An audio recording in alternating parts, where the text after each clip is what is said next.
네, 이번 새 학기부터 해서 아마도 다음 학기까지 해서 우리는 누가복음의 교재를 가지고 시작을 하게 될 것 같습니다. 목장 모임 내내 이제 복음서를 우리가 함께 나누게 될 예정인데, 오늘은 교재에 들어가기 전에 누가복음에 대한 좀 전반적인 이해를 돕고, 그리고 교재에서 다루지 않았었던 말씀, 본문 말씀을 오늘 조금 이야기해 보려고 합니다. 오늘 본문의 제목처럼 누가복음을 위한 포석이 오늘 예배가 되어지지 않을까 생각이 듭니다.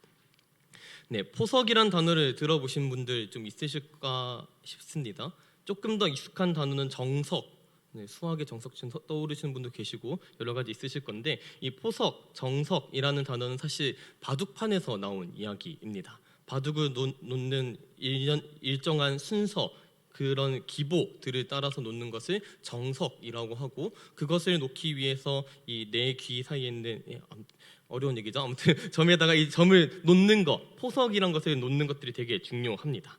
펼 포자의 돌석자를 쓰고 있는데, 포석이란 것은 네이버 국어사전에 따르면 이런 말이에요. 바둑에서 중반전의 싸움이나 집 차지에 유리하도록 초반에 돌을 버려놓는 일, 이것을 포석이라고 합니다. 그리고 다른 뜻으로는 이런 뜻을 기록하고 있어요. 앞날을 위하여 미리 손을 써 준비함.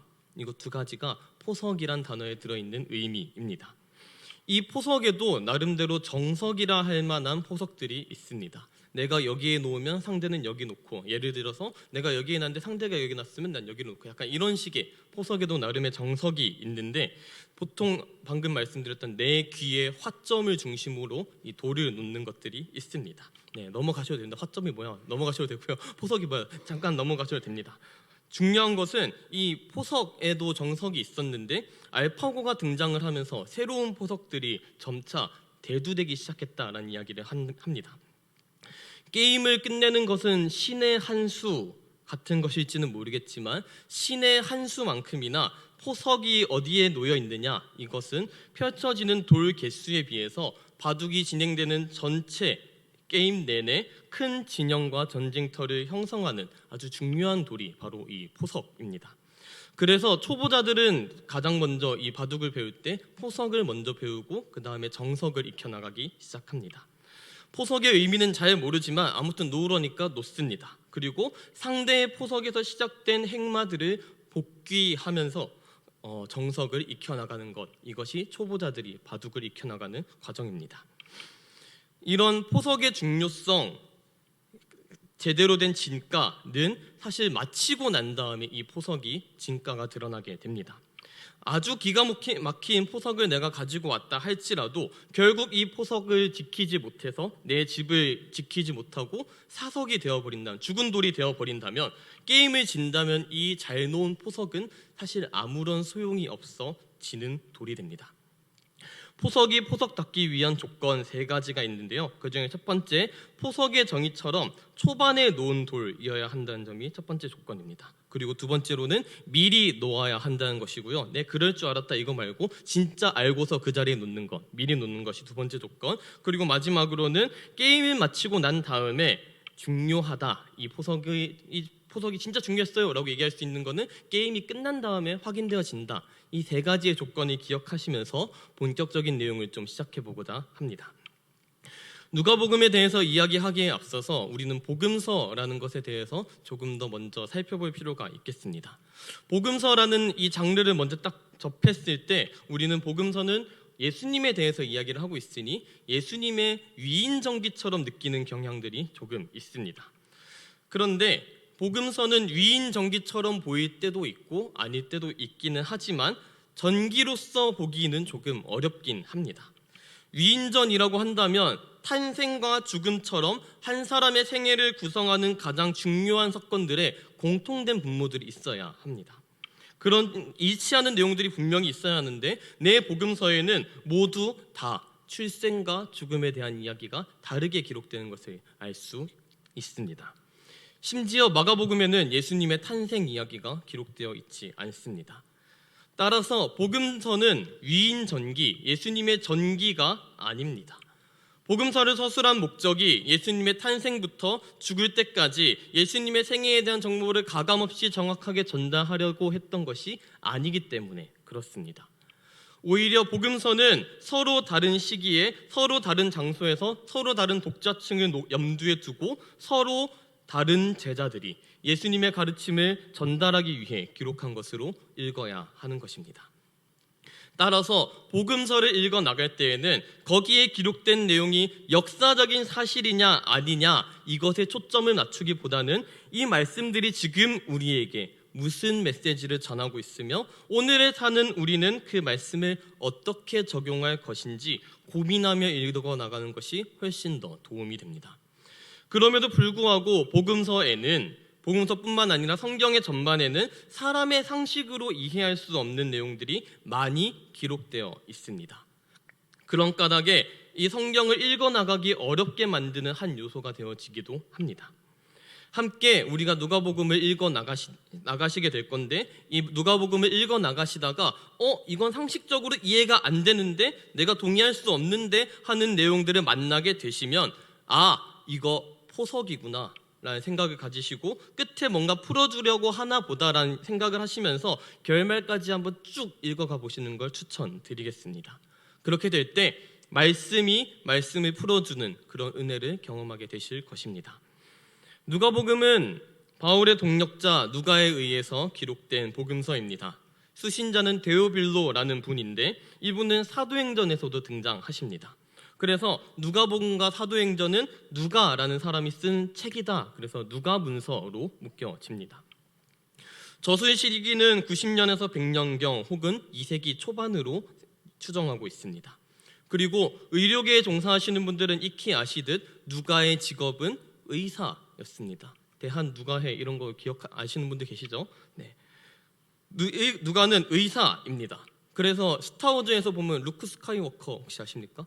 그 루크 스카이워커가 흰 옷을 입고 있죠? 그 루크가 그 누가입니다. 네, 뭔가 의사 같은 느낌 드시죠? 뭔가 그래서 선을 그런 느낌이 있다는 거. 네, 누가는 아무튼 뭔가 좀 정결한 의사의 느낌 이런 것들이 계속해서 간직하고 있다는 것을 염두에 두시면 좋겠습니다. 아무튼 의사면은 누구랑 더욱더 가까이 있을까요? 당연히 병자들이랑 더 가까이 있었을 것입니다. 의사다 보니 병 있는 사람들, 소외된 사람들과 훨씬 더 가까운 관계를 맺었을 것입니다. 그래서인지 누가는 가난한 자들, 여성과 아이, 세리와 죄인, 사마리아인 등 당대의 약자들과 함께 하셨던 예수님의 모습에 관심을 갖고 집중적으로 복음서에 녹여내게 됩니다. 이렇게 누가는 예수 그리스도께서 온 세상의 구주이신 것과 가난한 자들의 구주가 되어주시는 것과 제자라면 어떻게 살아야 할 것인가 이것을 누가복음의 전반에 녹여나가면서 예수님의 사람 되심과 구주 되심을 강조해 나갑니다. 예수님의 생애에 대한 정보를 가감없이 전달하는 것 이것이 복음서의 관심이 아니다라고 말씀드렸지만 누가 씨는 우리 예수님의 전기에 매우 관심이 많았습니다. 그 증거로 누가복음에만 유일하게 등장하는 내용 중 하나인데 예수님의 유년 시절 12살 때의 이야기를 누가는 기록해 놓았습니다. 누가는 세례 요한의 탄생 그리고 예수님의 탄생을 병행시키고 세례 요한의 사역과 예수님의 세례 받으심을 연결함으로 요한의 모든 삶은 예수님의 생애를 위한 삶이었다, 준비였다라고 해설해 나갑니다. 그래서 예수님을 위해 준비해야 하는 사람인 요한에 대한 얘기를 오늘 좀 나누려고 합니다. 예수님을 위해 준비해야 하는 사람인 요한, 이 지점에서 오늘 본문이 시작되어집니다. 오늘 본문의 배경은 때는 주전 4년경입니다. 옥타비아누스가 스스로를 아우구스투스로 칭하고 로마의 초대 황제로 있던 그때 로마에 의해 유대 지역을 다스리도록 왕으로 임명받은 헤롯 대왕이 통치하던 야만의 시기 말라기 예언자 이후 약 400년 동안 유대인들에게 하나님의 말씀이 전혀 들리지 않았던 어떤 때에 성전에서 일어났던 이야기입니다. 사가랴는 여호와께서 기억하신다라는 뜻을 가지고 있고 엘리사벳은 하나님은 맹세이시다라는 뜻이 있습니다. 이름에서 유추할 수 있듯이 이 둘은 제사장 부부입니다. 이들은 6절에 따르면 하나님 앞에 의로운 사람으로서 모든 계명과 규례대로 흠없이 살아가던 사람들이었습니다. 그런데 하나님 앞에서 분명히 의롭다는 평가를 받은 사람임에도 불구하고 원인을 알 수 없는 까닭으로 엘리사벳이 잉태를 하지 못함으로 자식이 없는 채로 노년에 접어들었던 늙은 선지자들이었습니다. 선지자라기보다는 제사장이 맞겠네요. 늙은 제사장 부부였습니다. 유대 랍비들이 기록한 사람이 하나님 앞에서 파문당할 수 있는 7가지 유형이란 기록이 있습니다. 그 기록의 목록 서두를 살펴보게 되면 유대인이면서 아내가 없고 또 아내가 있으면서도 자식이 없는 사람은 하나님 앞에서 파문당할 수 있는 사람으로서 거론되어집니다. 유대 사회 가운데 자녀가 없음, 아내가 없음은 대단히 불행한 일이고 때로는 죄가 있어서 저 사람은 짝이 없는 것이다, 하나님께서 벌을 주신 것이다 라고 간주되어지기도 하였습니다. 그런 와중에 약 900명의 제사장 중에 한 사람을 제비 뽑아 성소에 분향하는 제사장의 직무가 맡겨지게 됩니다. 사가랴가 그리고 이 직무를 수행하게 되었습니다. 향을 올리면서 모든 백성들이 밖에서 기도하는 가운데 전신에 눈이 박혀 있는 굉장히 무서운 천사가 향단 우편에 서 있습니다. 13절의 내용이 그것입니다. 무서워하지 말라, 너의 간구함이 들린지라. 내 아내 엘리사벳이 내게 아들을 낳아 주리니 그 이름을 요한이라 하라. 이 내용들만 딱 보았을 때는 엘리사벳이 혹은 사가랴가 아들을 낳는 것들이 필요했었던 상황처럼 느껴지게 됩니다. 사가랴가 자식을 놓고 기도했는가 생각할 수 있겠지만 바로 뒤에 이어져 나오는 내용들을 살펴보게 되면 그 오해가 풀리게 되어집니다. 우리 천사에 의해 점지받은 요한이의 특징 14절부터 17절까지의 말씀을 함께 읽어보도록 하겠습니다. 너도 기뻐하고 즐거워할 것이요 많은 사람도 그의 태어남을 기뻐하리니 이는 그가 주 앞에 큰 자가 되며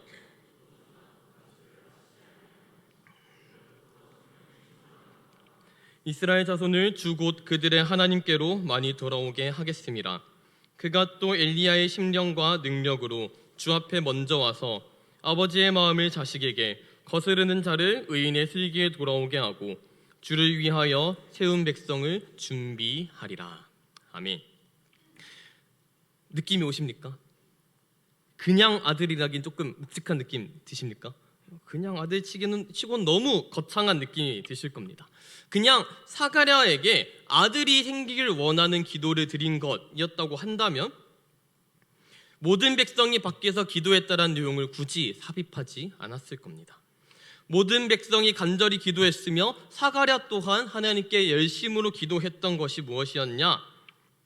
그것은 400년간 멈춰왔던 하나님의 말씀을 선포하는 새로운 예언자였습니다.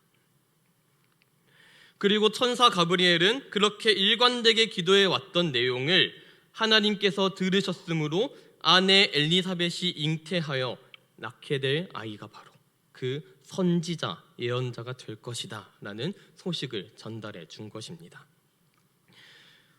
여러분이라면 이 소식을 믿으시겠습니까? 아무리 천사가 그런 이야기를 한다고 해도 예를 들면 이런 겁니다. 400년 전에 끊어졌던 어떤 성웅의 후손이 여러분의 할아버지, 할머니 대해서 다시 시작되어 새로운 조선을 시작할 거다라고 이야기한다면 어떻게 들리십니까? 약간 국가반역 같나요? 그런 느낌이 아니고 안 믿어지는 게 사실 당연한 일이라는 겁니다. 무슨 할머니, 할아버지에서 선지자, 예언자가 나와서 세상이 그럴 수가 있나? 라는 생각이 드는 게 사실 당연한 거라는 거죠. 안 믿어지는 게 당연한 사건입니다. 이 사건을 놓고 그래서 사가랴도 동일하게 반응했습니다. 진짜 간절히 구하던 기도의 제목이었는데 하나님의 은혜이긴 한데 진짜 하나님께서 주신다라고 하니까 어안이 벙벙한 겁니다. 심지어 너무 비상식적인 방법으로 주시고 있으니까 제가요? 그럴 수가 있나요? 라고 했던 이 세 마디 때문에 사가랴 씨는 할 말을 잃습니다. 은유적인 표현이 아니라 진짜로 말을 잃게 됩니다. 이 사건만 딱 떼어놓고 보면 하나님의 이 처사가 합당한가요? 안 믿겨지는 일을 하셔가지고 안 믿겨진다라고 얘기했더니 그 입을 막아버린다. 이것 좀 되게 좀 상당히 심각한 문제 아닙니까? 뭔가 소송 걸어도 이상하지 않다는 생각이 들 것 같습니다. 좀 너무하다는 생각이 든다는 거예요. 당연히 안 믿기는 상황을 만들어 놓고 너 안 믿었으니 너 벙어리 라고 하시는 것은 대단히 좀 너무한 처사처럼 느껴진다는 것이죠. 그런데 아이러니하게도 사가랴가 말을 못하게 된 것 덕분에 백성들은 400년간 끊어졌던 하나님 말씀이 다시 재개될 희망을 엿보고 돌아가게 됩니다. 사가랴가 아무 말도 못하고 있는 것을 보니까 백성들이 아는 거예요. 아, 환상을 봤구나, 뭔가 봤구나 라는 것을 깨닫고 다들 집으로 돌아가게 됩니다. 방금까지 말씀드렸던 이 본문의 모든 내용들이 세례 요한의 인생을 위해 하나님께서 구석구석 배치해놨던 포석의 내용을 기록한 것입니다. 하나님 앞에 의인으로 계명과 규례대로 흠없이 행하게 하신 그것도 하나님의 포석이었습니다. 이 사람들이 사가랴와 엘리사벳이 그렇게 흠없는 사람들이 아니었다면, 계명과 규례대로 살아가는 사람들이 아니었다고 한다면 진즉에 제사장직 때려치우고 제사장의 직무를 행하지 않았어도 이상하지 않았을 시대였기 때문입니다. 당대 유대 사회에서 이혼 사유에 해당하는 자식 없는 문제로 늙어갔던 그 상황들도 또한 하나님께서 박아두신 포석이었습니다. 그 때문에 사가랴는 하나님께서 주신 예언의 말씀을 믿지 못해서 벙어리가 되었지만, 믿지 못한가 벙어리가 된 것 또한 하나님의 포석이 되었습니다. 요한이 출생할 때 마침내 입이 열리고 그의 입술은 불만이 아니라 하나님을 찬송하며 예언하는 사람으로서 그의 끝을 장식하게 됩니다. 포석의 요건 3가지를 기억하십니까? 다시 다 갖췄습니다. 초반에 미리 놓여있던 일들이 찬송과 예언으로 맞춰졌습니다. 성경에서 이만한 결론은 없습니다. 이 백성은 내가 나를 위하여 지었나니 나를 찬송하게 하려 함이니라, 언젠가 기도회 가운데서 인용했었던 이사야 43장 21절의 말씀입니다. 그리고 이 말씀이 지금 사가랴와 엘리사벳의 가정 가운데 요한이 태어나는 순간에 찬송으로 터져나왔을 때 이 인생은 찬송이 된 것으로 완전히 이루어졌습니다. 그 찬송과 예언 위에서 태어났던 세례 요한은 후에 엘리야의 환생처럼 여겨지며 옷차림도 엘리야 스타일을 고수하는 구약 최후의 선지자가 되어 주님 오실 길을 예비하는 사람이 되었습니다. 하나님께서 우리를 지으신 까닭은 하나님을 찬송하기 위해서입니다. 이 말을 조금 바꿔서 읽어보면 이런 겁니다. 하나님께서 나를 만드신 것은, 나를 지으신 까닭은 하나님 나라의 뜻을 나와 함께 이루시려고 만드셨다. 그 과정 속에서 진정한 기쁨을 알게 하고 하나님을 향해 기쁘게 찬양하기 위해 나를 빚으셨다 라는 것입니다. 그런데 우리의 인생 가운데에는 기쁨은커녕 사가랴와 엘리사벳이 마주했던 어려움처럼 우리 힘으로는 해결할 수 없으며 저주처럼 여겨지는 어려움들이 훨씬 더 많습니다.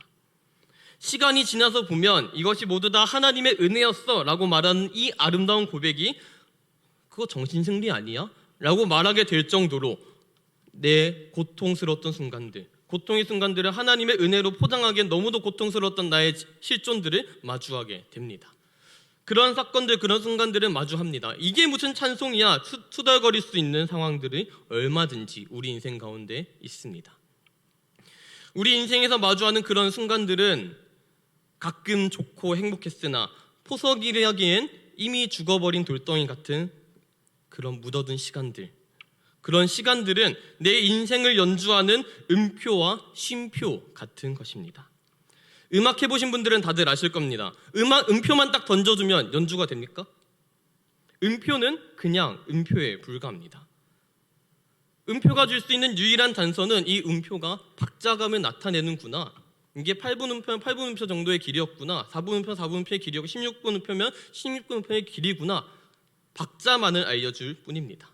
그마저도 무슨 의미인지는 알 수가 없는 것이 음표만 있을 때의 문제입니다. 이 음표가 어떤 음을 가리키는가, 이것을 알기 위해서는 이 음표를 오선 위에 올려놓아야 합니다. 음표는 오선 위에 올라갈 때, 오선지 위에 올라갈 때 비로소 음표답게 노래의 재료가 되어집니다. 앞서 말씀드린 것처럼 우리가 살고 있는 인생은 하나님이 살아계심을 드러내는 노래, 찬송하기 위한 인생입니다. 하지만 많은 사람들은 무슨 노래를 불러야 할지 모르고 살아갑니다. 태어났으니 살고 죽지 못하니 살며 방향과 계획을 자기 나름대로 세워서 살아갑니다. 그러다 보니 나는 왜 태어났는가? 대체 이 음표들을 내가 왜 그리고 있는가? 내 인생은 대체 무슨 곡을 만들고 싶은 것인가? 이런 의문들이 점차 희미해져 갑니다. 그저 옆에 사람이 이 음표를 그리고 있으니까 나도 그래야 하나 보다 무슨 음표를 그리고 있는 거예요. 이것이 무슨 의미인지 알지 못하니까 내 의미로 오선을 그려 넣습니다. 이 노래가 아닌 것 같아요. 내 옆에 있는 사람이 높은 소리 내니까 난 그거보다도 더 높은 소리 내야지 하면서 더 높은 음표, 더 높은 자리 그것들을 그려나가고 있습니다. 이 노래가 아닌 것 같지만 당장 썼으니까 일단 불러보고 다시 쓰고 다른 음을 그려놓고 이것을 반복합니다. 수련회 레크레이션에서 악 게임하는 것처럼 정말 무의미한 경쟁으로 인생을 채워나갑니다. 그런 인생 가운데 하나님 말씀이 선포되고 하나님 말씀을 통해 하나님을 만나게 될 때 내가 하나님의 자녀임을, 내가 하나님을 노래해야 하는 사람인데 내가 그린 음표는 엉뚱한 오선 가운데 그려왔음을 깨닫게 됩니다. 이 깨달음에서 우리는 비로소 하나님의 계획을 신뢰하게 되고 하나님의 계획이라는 오선지 위에서 내가 그렸던 쉼표가 마침내 제대로 된 음을 내는 것을 보게 됩니다.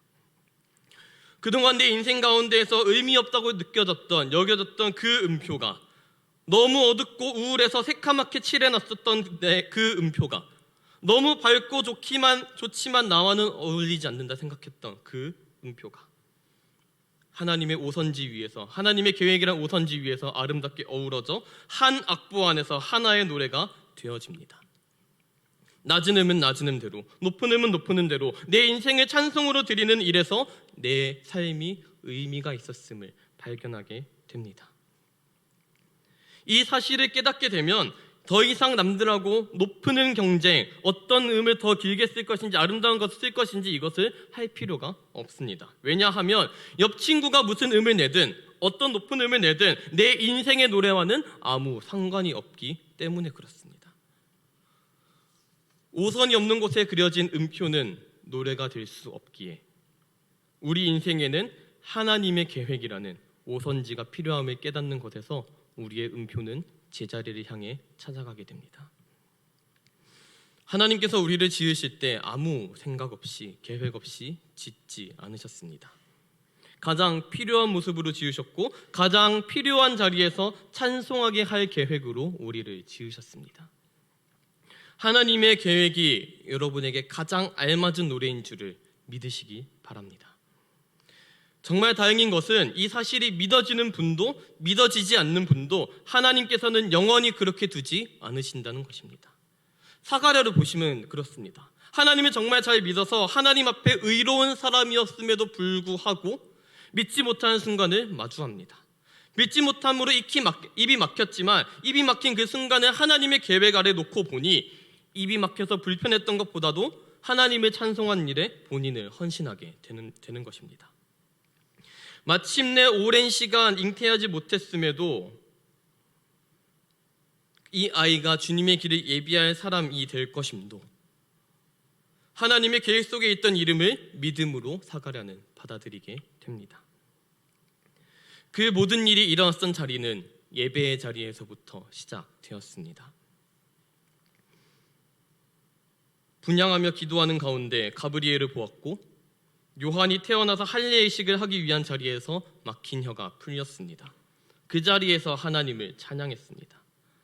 우리가 하나님의 계획 가운데 있는가 없는가 이것을 확인할 수 있는 유일한 장소는 예배 장소임을 기억하시기 바랍니다. 어떤 예배를 드리고 계십니까? 9월의 첫 시작을 드리시며 첫 예배를 드리시며 어떤 예배를 드리고 계십니까? 그냥 얼레벌레 왔다 돌아가지 않으시길 바랍니다. 1시간 적선하듯 보험 들듯 와서 시간 보내고 가지 마시기 바랍니다. 예배를 예배되게 온전하게 드리려는 마음으로 예배합시다. 가능하면 말씀도 꼭 읽어보시면 좋겠습니다. 읽어볼 시간이 없는데요, 그렇다면 지금 이 시간에 와서 하나님 말씀을 듣는 이 시간만이라도 하나님 말씀을 들으셨으면 좋겠습니다. 하나님의 포석이, 하나님의 계획이 말씀 가운데 어떻게 이루어져 가는지 그냥 역사적 인물의 한 썰이라 생각하고 이 설교 말씀을 잘 들어주시고 경청하시면 좋겠습니다. 그마저도 주말이 너무 바빠요. 주일에 시간이 없어요. 기도하는 시간을 어떻게든 확보해 보시면 좋겠습니다. 기도하면서 하나님을 찬송한 존재로 내가 지어졌다고 하는데, 나를 빚으셨다고 하는데, 하나님, 나는 이게 믿어지지 않습니다. 믿어지지 않으니까 믿어지지 않으니 대체 내 인생을 향한 하나님의 계획이 뭔지 보여주시기나 하십시오. 던져보시기라도 하라는 것입니다. 그 계획을 실현할 수 있는 믿음을 달라라고 기도해 보시면 좋겠습니다. 우리 삶의 자리들은 하나님의 오선지 위에 올라가 있는 예배와 말씀과 기도로 그려진 음표들이 필요합니다. 그렇게 음표를 그려가며 하루하루 살아낼 때 우리가 그린 것은 4분 음표, 8분 음표, 어떤 쉼표, 16분 음표, 여러 가지 음표들이 되어질 수 있겠지만 하나님께서는 하나님의 계획 속에서 모든 음표들을 기가 막힌 포석이 되어서 기가 막힌 포석으로서 사용하신다는 것을 우리는 예배 가운데 발견하게 될 것입니다. 그래서 우리 인생의 행마가 마치는 날, 와, 하나님, 이 말도 안 되는 음을, 내가 보기엔 죽어있는 이 돌을 하나님께서는 다 계획이 있어서 쓰셨군요. 새카맣게 칠해놨던 이 자리를 쉼표로 만드셨군요. 감탄하며 하나님을 찬양하는, 세상에서 유일한 찬양으로 나를 빚으심에 감사와 찬송을 올려드릴 수 있는 저와 여러분들 되기를 주님의 이름으로 축원드립니다.